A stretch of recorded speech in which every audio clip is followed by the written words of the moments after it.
The missing piece in addiction treatment. No one talks about hello. I am Dr. K. Paul Stoller, a lifetime fellow of the American College of Hyperbaric Medicine. And some of you know I have a webinar on ending addictions at kennethstollermd.com. Now, addiction is usually framed as a failure of will, a psychological problem, a behavioral disorder. But what if that's incomplete? What if addiction is also a problem of oxygen? When the body is poisoned by alcohol, narcotics, or toxins, it doesn't just affect behavior, it disrupts something deeper: cellular respiration, energy production, oxygen delivery. The brain becomes dysregulated, the nervous system destabilizes, and what we call withdrawal is, in part, a body struggling to recover from metabolic suffocation. In 2005, I published a paper in the journal Pediatrics showing one could reverse fetal alcohol syndrome using hyperbaric oxygen therapy. I am not the only one who has discovered hyperbaric oxygen is important in addiction therapy.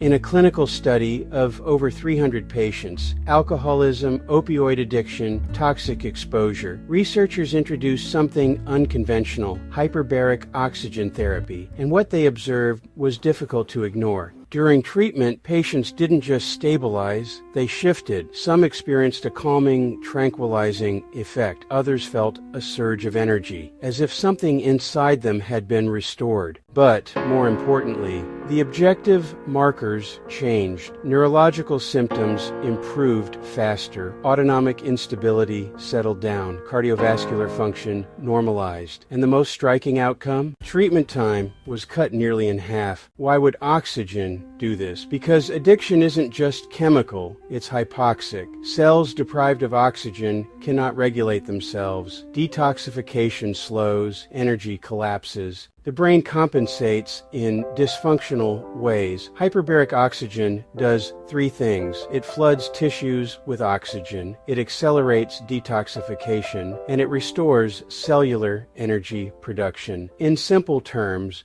it gives the body what it needs to heal faster. In my webinar on ending addictions, I address how hyperbaric oxygen is important in post-addiction recovery. Current addiction treatment has been missing something fundamental. Not just counseling, not just medication, but physiology. Because you cannot expect a brain to behave normally when it is operating in an oxygen deficit. Existing treatments for addictions don't work, which is why I have a protocol detailed in my webinar that does work. But hyperbaric oxygen is important in restoring normal function out a poisoned brain. Because sometimes the difference between dysfunction and recovery isn't willpower. It's biology, and sometimes it's as simple as oxygen. KennethStollerMD.com. See you there.